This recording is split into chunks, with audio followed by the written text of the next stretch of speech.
하나님, 이른 아침 예수님 앞에 나오게 하시니 감사합니다. 믿음의 주여, 우리를 온전케 하시는 그 예수님 앞으로 우리를 불러주시니 참으로 감사합니다. 이 아침 주님의 부름에 응답하여 나온 모든 주의 자녀들에게 하늘의 믿음, 하늘의 증거를 가득 주옵소서. 그리하여 다른 어떤 것을 의지하지 않고 우리 구주 예수님 한 분만을 의지하며 살아가는 우리가 되게 하여 주옵소서. 하나님, 오늘도 우리가 땅을 딛고 살아가는 이 세상은 우리로 하여금 하나님이 아닌 다른 것들을 끊임없이 의지하고 따르도록 유혹하고 부추기며 몰아세웁니다. 그래서 우리는 때때로 보이지 않는 하나님 대신 우리 눈에 그럴듯해 보이고 믿음직스러워 보이는 것들에 우리의 시선과 마음을 빼앗긴 채 살아가기도 합니다. 그렇게 돈을 의지하기도 하고, 그렇게 힘을 의지하기도 하고, 그렇게 사람을 의지하며 살아가기도 합니다. 그런데 하나님, 우리는 알고 있습니다. 우리 하나님 아닌 다른 것들은 우리가 영원히 의지하고 신뢰하며 따를 만한 것들이 아님을 압니다. 그래서 이 아침 다시 한번 우리 주님 예수님 앞에 엎드리며 나아갑니다. 우리가 더는 세상이 주는 것들에 속지 않게 하시고 하나님 한 분만을 선택하며 따를 용기를 주십시오. 이 땅에서도 하늘을 살 수 있음을 가르쳐 주시고 깨닫게 하시며 경험케 하여 주옵소서. 만물을 새롭게 하시는 하나님, 우리 대한민국을 긍휼히 여겨 주옵소서. 81년 전 어둠과 혼돈이 가득한 이 땅 가운데 새로운 빛을 선물로 주시며 새롭게 하셨던 이 땅을 기억하여 주옵소서. 요사이 우리 대한민국을 바라보노라면 다시 한번 우리 주님께서 그 광복의 기쁨을, 그 해방의 자유를 선물해 주시기를 간절히 기도하게 됩니다. 우리 대한민국이 정의가 강같이, 공의가 하수같이 흐르는 그런 나라 되게 하여 주옵소서. 우리보다 우리 자녀들이 더욱 살만하며 꿈꿀 만한 그런 나라가 되게 하여 주십시오. 이미 넘치게 주신 복을 열방을 향해 흘려보내는 그런 나라가 되게 하여 주십시오. 이를 위해 세움을 받은 나라의 모든 지도자들이 하늘을 두려워하고 사람을 사랑하는 마음을 품게 하시고 역사 앞에 부끄럽지 않은 양심으로 나라와 국민을 위해 섬기게 하여 주옵소서. 교회의 머리 되시는 하나님, 예수님의 피값으로 세워주신 우리 소망교회를 위해 기도합니다. 우리 교회가 실로 복음의 생명으로 세상을 아름답게 하는 성령의 교회가 되게 하옵소서. 이 소망의 강단에서 선포되는 모든 하나님의 말씀을 통해 회심과 회개가 일어나게 하시고 함께 드리는 모든 예배 안에 치유와 자유가 넘쳐나게 하옵소서. 이를 위해 세워주신 모든 교역자와 당회와 재직과 성도들에게 한량없는 성령을 부어주시고 그 성령 안에서 하나가 되어 맡겨주신 시대적 소임을 다하는 교회가 되게 하여 주옵소서. 특별히 우리 젊은 세대들에게 더욱 교회를 사랑하는 마음 주시고 이 교회를 통해 모든 젊은 가정과 다음 세대들에게 하나님의 소망과 희망이 전달되게 하옵소서. 고치시고 싸매시는 하나님, 오늘 이 아침 스스로 해결할 수 없는 몸과 마음의 약함과 고통으로 인해 남몰래 눈물을 흘리며 주 앞에 엎드린 소망의 가족들을 기억하여 주옵소서. 오늘도 병상에서 홀로 남겨진 외로운 자리에서 육신의 연약함과 무너진 마음을 안고 주님의 옷자락만이라도 손댈 수 있기를 간절히 바라는 환우들이 있습니다. 우리의 참 의사 되시는 주님께서 모든 환우들의 자리에 찾아가 주셔서 그들의 약함과 상한 마음에 친히 손을 얹어주시고 깨끗함을 선포해 주십시오. 다시 일어나게 하시고 다시 걷게 하시고 다시 뛰게 하시는 우리 주님의 치유를 경험케 하옵소서. 특별히 환우들을 돌보는 모든 의료진들과 간병인들에게도 은총을 베푸셔서 그들의 손길과 돌봄을 통해 우리 소망의 가족들이 속히 회복되는 역사를 경험케 하여 주옵소서. 말씀하시는 하나님, 이제 기록된 하나님의 말씀과 선포되는 하나님의 말씀 앞으로 나아갑니다. 주 성령께서 우리 각 사람에게 친히 임하셔서 하나님의 말씀 앞에 우리의 가슴이 뜨거워지게 하시고 우리의 눈에 눈물이 회복되게 하시며 우리의 손과 발에 그 말씀을 살아낼 힘을 주옵소서. 주 예수 그리스도 이름으로 기도드리옵나이다. 아멘. 오늘 아침 함께 상고할 하나님의 말씀은 민수기 4장 34절로 49절까지의 말씀입니다. 민수기 4장 34절로 49절까지의 말씀을 함께 봉독하겠습니다. 모세와 아론과 회중의 지도자들이 고앗 자손들을 그 종족과 조상의 가문에 따라 계수하니 30세부터 50세까지 회막에서 복무하고 봉사할 모든 자 곧 그 종족대로 계수된 자가 2750명이니 이는 모세와 아론이 여호와께서 모세에게 명령하신 대로 회막에서 종사하는 고앗인의 모든 종족 중 계수된 자이니라. 게르손 자손 중 그 종족과 조상의 가문을 따라 계수된 자는 30세부터 50세까지 회막 봉사에 참여하여 일을 할 만한 모든 자라. 그 종족과 조상의 가문을 따라 계수된 자는 2630명이니 이는 모세와 아론이 여호와의 명령대로 회막에서 종사하는 게르손 자손의 모든 종족 중 계수된 자니라. 무라리 자손의 종족 중 그 종족과 조상의 가문을 따라 계수된 자는 30세부터 50세까지 회막에서 공무하고 봉사할 모든 자라.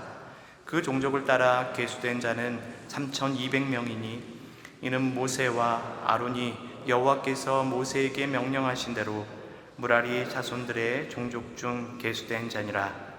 모세와 아론과 이스라엘 지휘관들이 레위인을 그 종족과 조상의 가문에 따라 다 계수하니 30세부터 50세까지 회막 봉사와 매는 일에 참여하여 일할 만한 모든 자 곧 그 계수된 자는 8580명이라.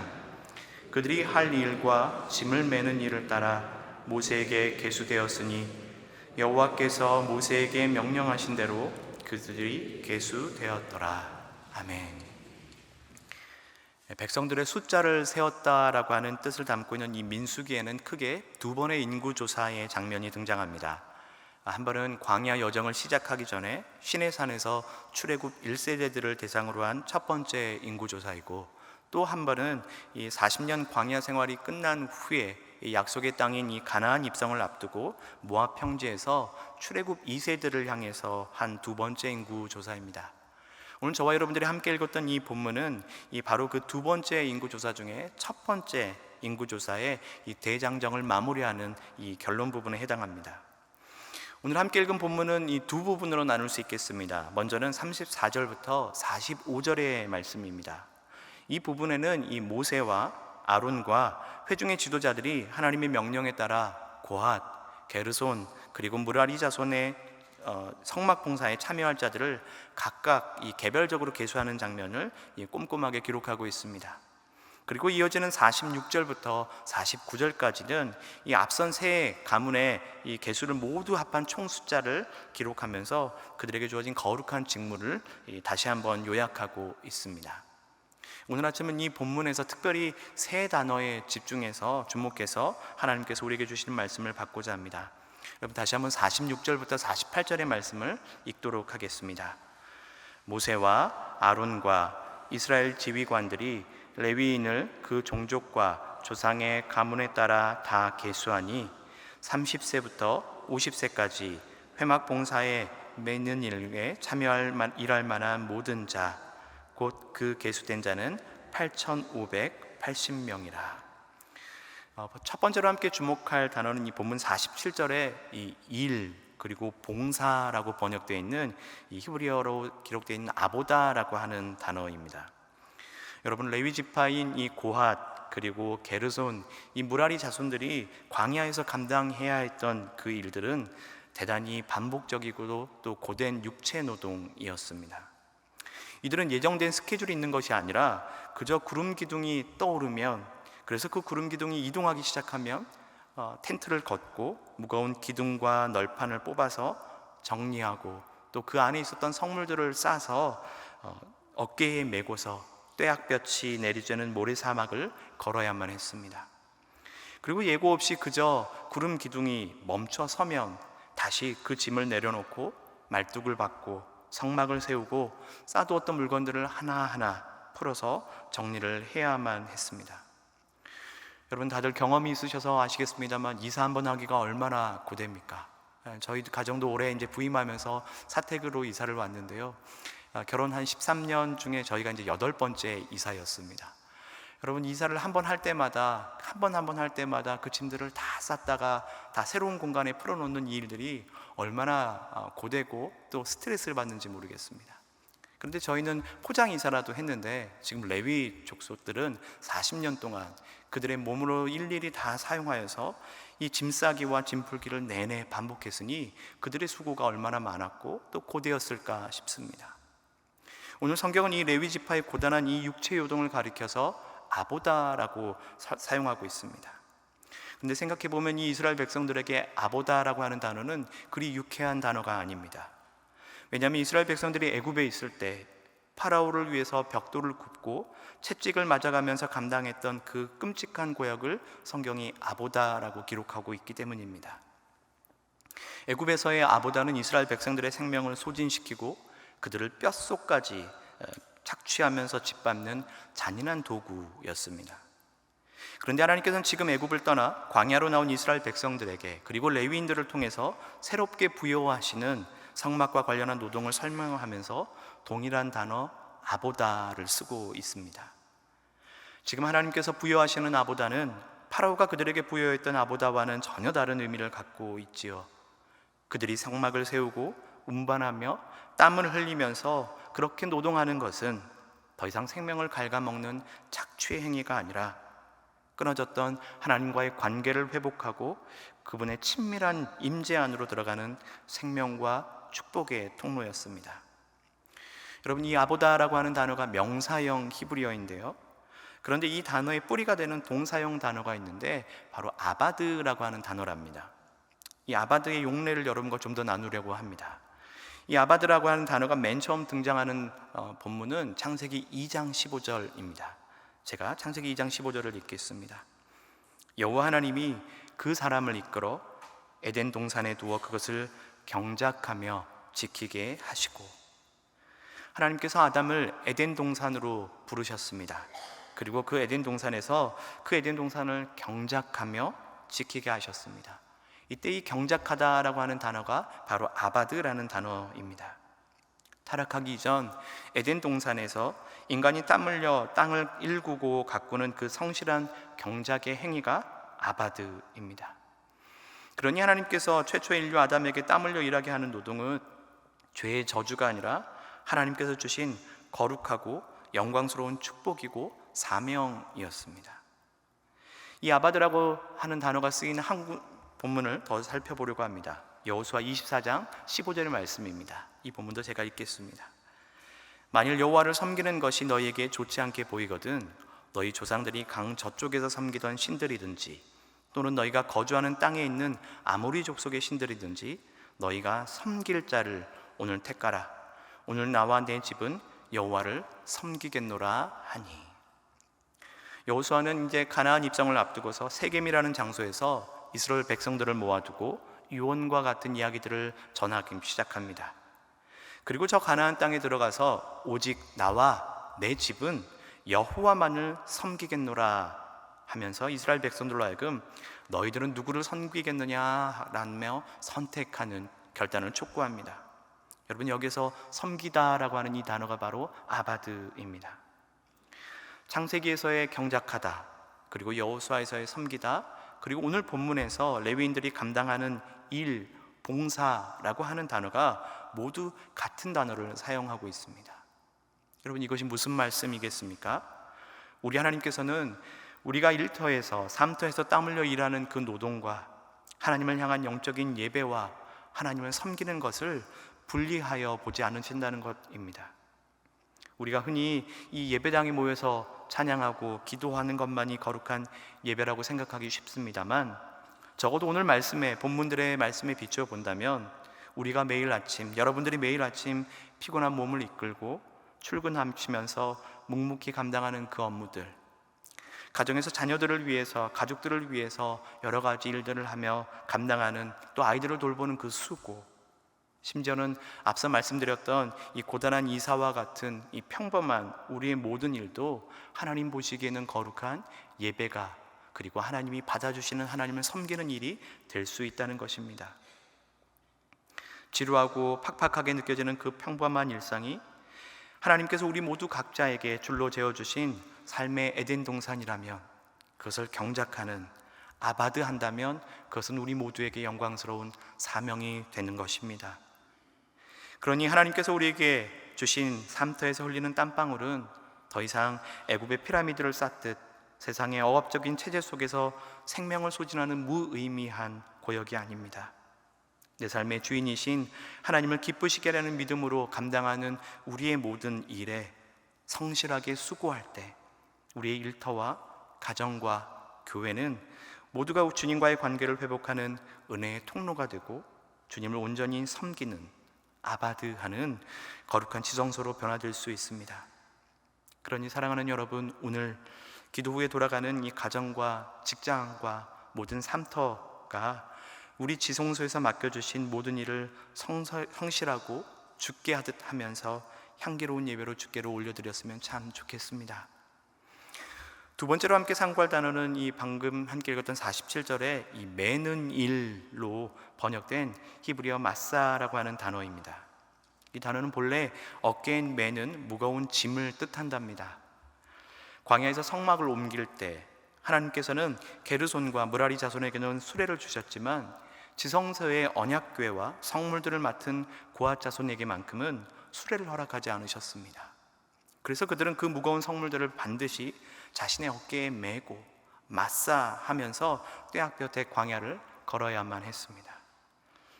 여러분, 다윗 시대에 비극적인 일어났던 우사의 죽음을 기억하십니까? 다윗은 하나님의 궤를 예루살렘으로 모셔오면서 어깨에 매는 율법의 방식 대신에 빠르고 효율적인 새 수레에 옮기는 그런 방식을 택했습니다. 그런데 과정 중에 소들이 뛰면서 궤가 흔들리자 우사가 무심결에 손을 들어 그 궤를 붙들었죠. 그리고 즉시 우사는 그 자리에서 즉사하고 말았습니다. 이 우사의 죽음을 통해서 우리가 기억해야 되는 것이 무엇이겠습니까? 하나님의 거룩한 임재와 사명은 인간의 편리함이나 효율성을 위해 소가 끄는 수레에 실어 나를 수 없다는 것입니다. 그것은 반드시 거룩한 백성의 땀방울과 헌신으로 그들의 어깨로 직접 짊어져야만 하는 영광스러운 무게라는 것을 우리가 꼭 기억해야겠습니다. 이러한 맥락에서 예수님께서 누가복음 9장 23절을 통해 주신 말씀을 다시금 생각해 봅니다.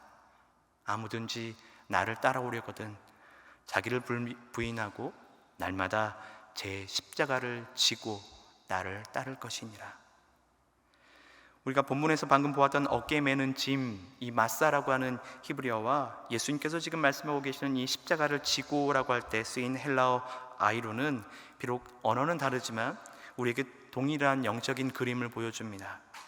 두 단어 모두 바닥에 있는 무거운 것을 어깨 위로 직접 올려 짊어지는 모습을 묘사하고 있습니다. 우리가 흔히 십자가를 그저 바라보거나 깊이 묵상하는 것으로 신앙생활을 다 했다고 생각할 때가 있습니다. 하지만 예수님께서는 결코 우리에게 십자가를 그저 묵상하라거나 머리로 생각하라고만 하지 않으셨습니다.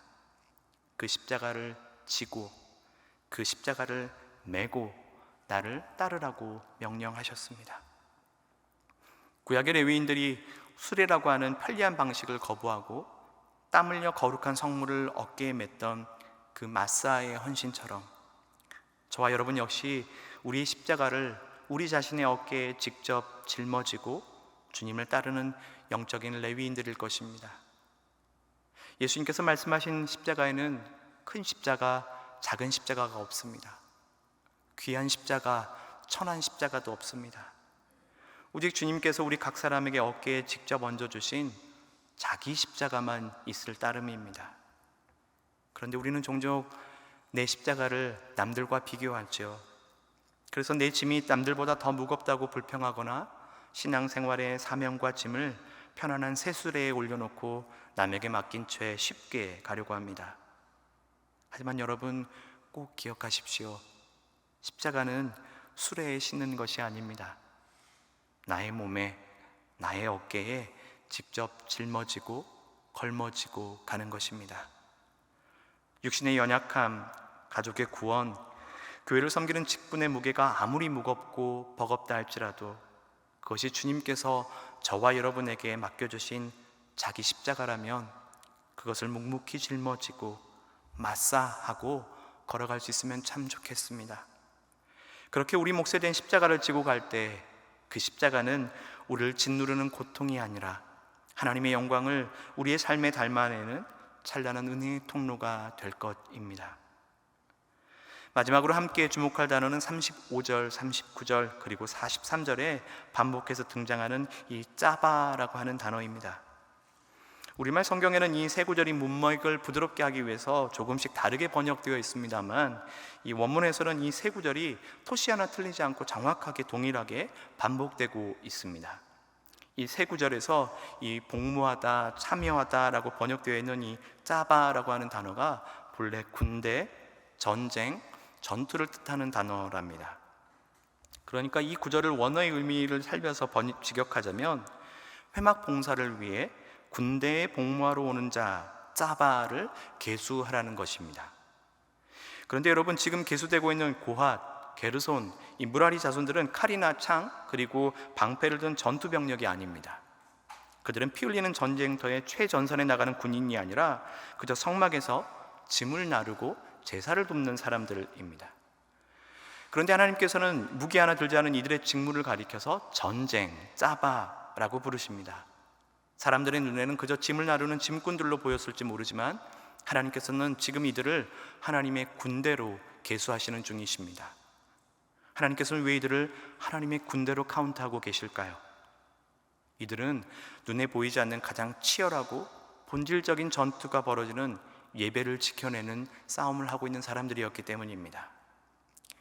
광야라고 하는 혹독한 환경 속에서 성막을 세우고 해체하고 무거운 기구들을 묵묵히 운반하는 레위인들의 그 치열한 땀방울이 없었다면 이스라엘의 예배와 하나님의 임재는 결코 그들 가운데 유지되지 못했을 것입니다. 그러니 광야에서 세상의 유혹과 마귀의 권세에 맞서 이스라엘의 중심에 하나님의 성소를 굳건히 세우고 그분을 예배하는 자리를 지켜내는 이 레위인들은 영적인 생사가 걸린 가장 치열한 전쟁을 수행하는 하나님의 군대였던 것입니다. 그런 의미에서 하나님께서는 오늘 아침 피곤한 육신을 이끌고 이 기도의 자리, 이 예배의 자리로 나오신 여러분들을 하나님의 군사로, 하나님의 군대로 계수하고 계실 겁니다. 하나님께서는 만군의 하나님의 임재를 사모하면서 주 앞에서 기도와 예배를 통해 가장 본질적인 영적인 전쟁을, 영적인 전투를 수행 중인 여러분들을 참으로 기뻐하실 것입니다. 바라기는 저와 여러분이 계속해서 이 가장 중요하고도 본질적인 이 영적 전투의 현장에서 승리하는 하나님의 군사로, 하나님의 군대로 살아가기를 소원해 봅니다. 말씀을 맺고자 합니다. 오늘 본문에 계수된 고핫, 게르손, 이 무라리 자손들은 거친 광야의 모래바람 속에서도 하나님의 임재를 어깨에 메고 묵묵히 걸어갔습니다. 하나님께서는 그들의 쳇바퀴 같은 평범한 땀방울을 향기로운 예배, 아보다로 받아주셨습니다. 하나님께서는 그들의 어깨로 매게 하신 무거운 장막을 영광스러운 사명, 마사가 되게 하셨습니다. 그리고 하나님께서는 그들을 영적인 군사, 짜바로 계수하시면서 가장 중요한 전쟁이 무엇인지를 가르쳐주고 계십니다. 사랑하는 성도 여러분, 목회자로서 오늘 레위인들의 모습을 보면서 우리 소망의 성도들을 위해서 기도하게 됩니다. 하나님, 우리 성도들이 가정과 일터에서 감당하는 모든 수고가 주님을 향한 기쁨의 예배, 아보다가 되게 해주십시오. 하나님, 우리 성도들이 각자가 지고 가는 자기 십자가를 통해 하나님의 영광을 맛보게 해주십시오. 하나님, 우리 성도들이 예배의 자리를 지켜내고 말씀대로 순종함으로 마귀의 괴계를 깨뜨리는 영적 전투에서 넉넉하게 승리하게 해주십시오 라고 말입니다. 이 아침 주께 들을 여러분의 간절한 기도 위에 만군의 하나님 여호와 하나님께서 친히 응답하시고 오늘 하루도 은혜의 불기둥과 구름 기둥으로 인도해 주시는 은총이 있기를 간절히 소원합니다. 함께 기도하시겠습니다. 하늘에 계신 우리 아버지, 아버지의 이름을 거룩하게 하시며 아버지의 나라가 오게 하시며 아버지의 뜻이 하늘에서와 같이 땅에서도 이루어지게 하소서. 오늘 우리에게 일용할 양식을 주시고 우리가 우리에게 잘못한 사람을 용서하여 준 것 같이 우리 죄를 용서하여 주시고 우리를 시험에 빠지지 않게 하시고 악에서 구하소서. 나라와 권능과 영광이 영원히 아버지의 것입니다. 아멘.